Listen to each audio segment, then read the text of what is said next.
Hey there cats, good time of the day to you and thank you for tuning into my channel. This is the Planetary exit tour of the Ridge Racer 2 PSP title. And it is really nothing special about it. I guess I'm just doing it for the sake of completion and for the another chance to drive Danver Hijack in Ridge Racer 2, since there are not much races in this title which allow you legitimately drive this car around. So yeah, I'm just doing it since I can, and since it is at least some kind of a challenge. I mean, with my cheat engine skills I can put Danver Hijack in any race out there, but it would be way too easy. And this race is kind of a showcase how difficult Ridge Racer 2 by default, because this is the race where I can take Danver Hijack legitimately.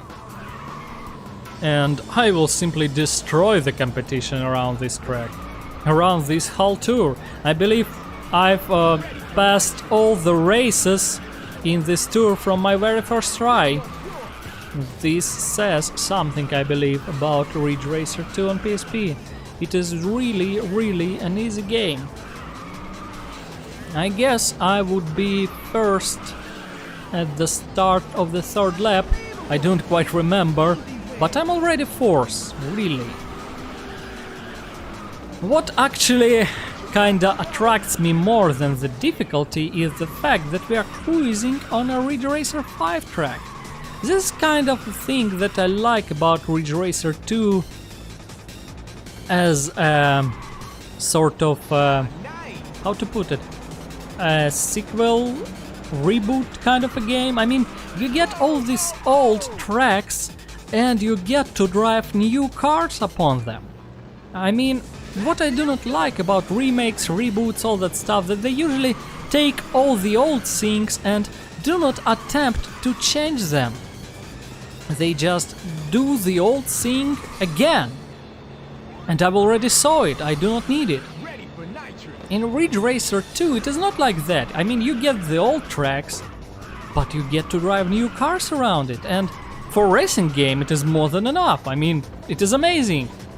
It is simply amazing to traverse this track again. I've been on it with Danver Toreador, I've been on it with Danver Spectra, and here I am again on it with Danver Hijack. It is amazing.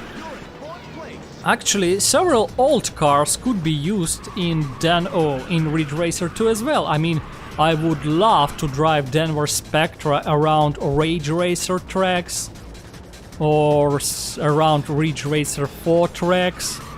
But all in all, this kind of mix feels right. They've added a bit of new things, and wow, that was surprisingly good turn.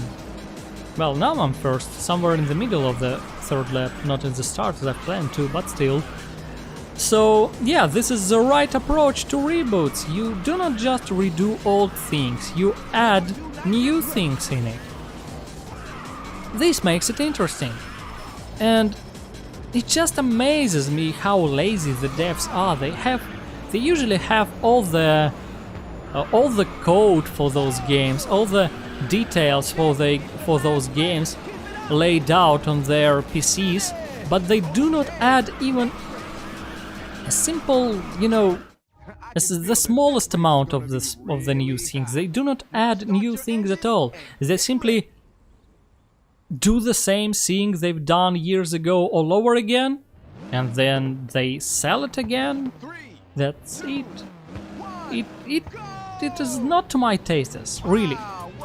I mean, some people may think that it is enough, simply new textures and updated graphics. Maybe it is enough for them to give away their money. I'm not for that. I want new parts of the game added. Like, there was Fable, which when it was ported on PC, it wasn't even a reboot, it was a port on the PC, and it added a whole different continent laid out with snow. It is amazing. There was Gears of War, which was ported to PC, the very first one, and it added a whole new mission. Ain't it amazing? If you have all the code for the game, why not work a bit and add something new to the game? At least that would definitely make me to have a much more positive view on the reboots. That might have even make me wanna try them.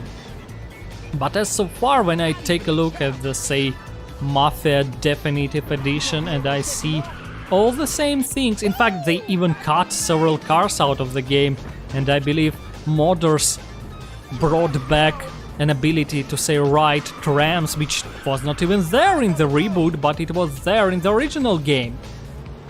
I mean, they not even add new things nowadays. They cut out old things nowadays. And when I see reboots like that, I'm just thinking like, the hell I need it when I have my old Mafia, which has everything like this, but better. Yeah, maybe not better graphics-wise, but graphics is not the thing which bothers me. It seems like I'm in a minority of people who thinks like that, because it seems like people nowadays are really up for good graphics, which makes me wonder, but well, probably if you are watching this video right now, watching a PSP emulator in works, you are one of those people who is not about graphics that much after all, you know. You're probably one of those people like me who cares more about the game itself rather than the graphics it can provide to you. I feel like the graphics is a complementary thing in a game.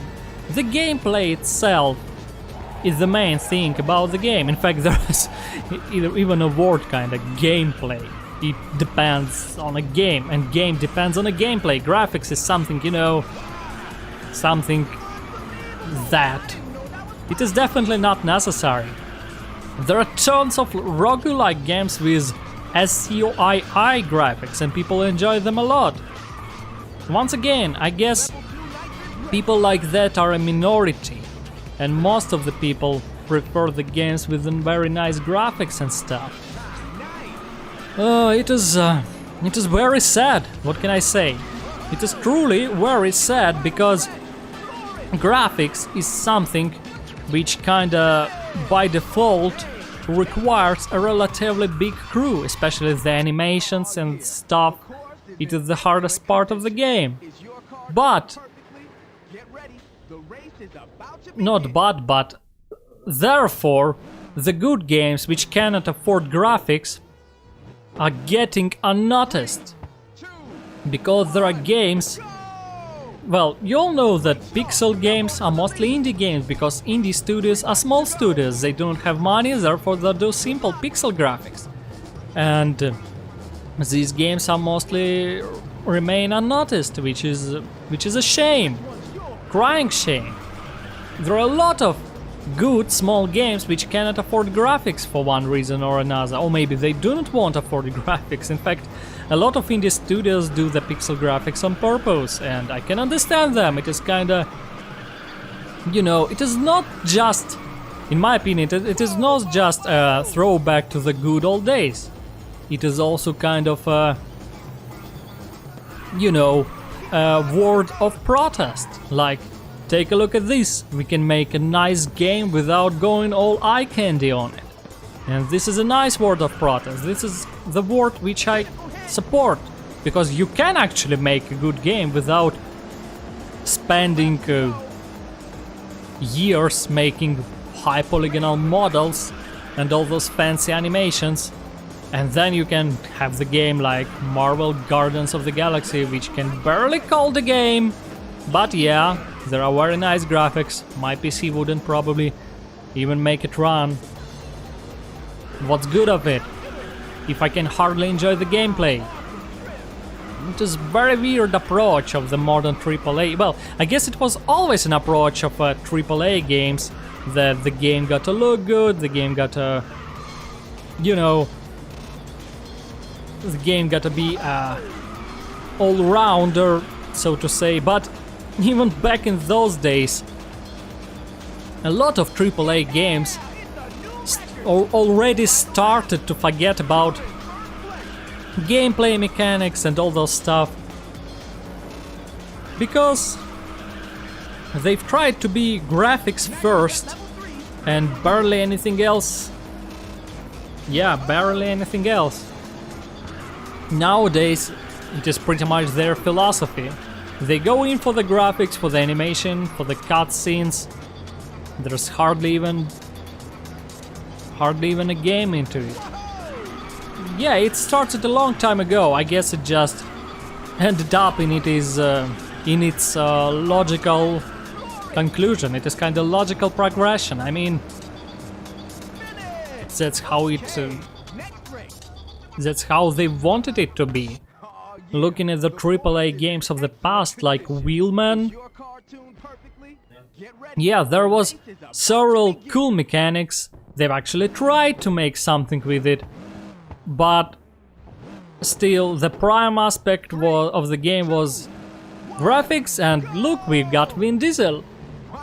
Yeah, there was a nice game which I've actually made it through it once, but I barely would want to repeat it. And yeah, nowadays they do not even make even that part of the game. Simply graphics, graphics and graphics. Oh, right. I guess I already made my point clear enough, as clear as I could with my awful English. But either way, that's the thing I wanted to tell to you. I really just feel that the games nowadays just do not try hard enough. I mean, with kind of money they own, they could put a lot more into the game itself rather than in the graphics or the tremendous soundtrack with a lot of licensed songs. You can write your own song for $1. Composers are not that... In fact, composers do not charge nearly that much for the custom soundtrack rather than when you go to license some legendary song. It will cost you much more to license an AC/DC for your game rather than just request some guy with a guitar to put on some rockin' tune for you. And if you provide it with a studio, he will do just nicely. And there are a lot of good examples out there, like, I don't know, Planetary, Starcrawlers, Everspace. Yes, I remember. Sturmfront, yes, I've got the name of the game. All these games have an awesome soundtrack with a lot of music into it, made by pretty much no names, which is once again the shame, because guys are talented. They just do not have money for PR, they do not have money for, to promote themselves, but they're talented and they make amazing music and they do not charge much. Overall, the point is, back in the days we simply did not have indie segment of the video games. I guess because, once again, AAA still tried to add at least some part of the gameplay into their games, and nowadays, when the games pretty much stopped being games and simply became, well, movies and interactive cutscenes, I guess it was about time for the people to take matters into their own hands. Back in the day there were just several small-time studios which did their thing. Nowadays we have a whole segment, indie segment, and all I want to say is that I'm glad we have an indie segment. I'm glad we now have, maybe that was another reason why we didn't have indie segment back in the days. We didn't have all those amazing engines and other software which allowed people all around the world to try their hand at making video games. Nowadays we have all kinds of engines and soft for free. I mean, even Epic Games years ago made their Unreal Engine free. There's Unity and there's a lot of stuff. And I'm glad we have it. I'm glad we have it, and I'm glad that we have the indie segment in the video game industry. And well, that was Planetary Exit Tour. I hope you enjoyed it, cats. Good luck.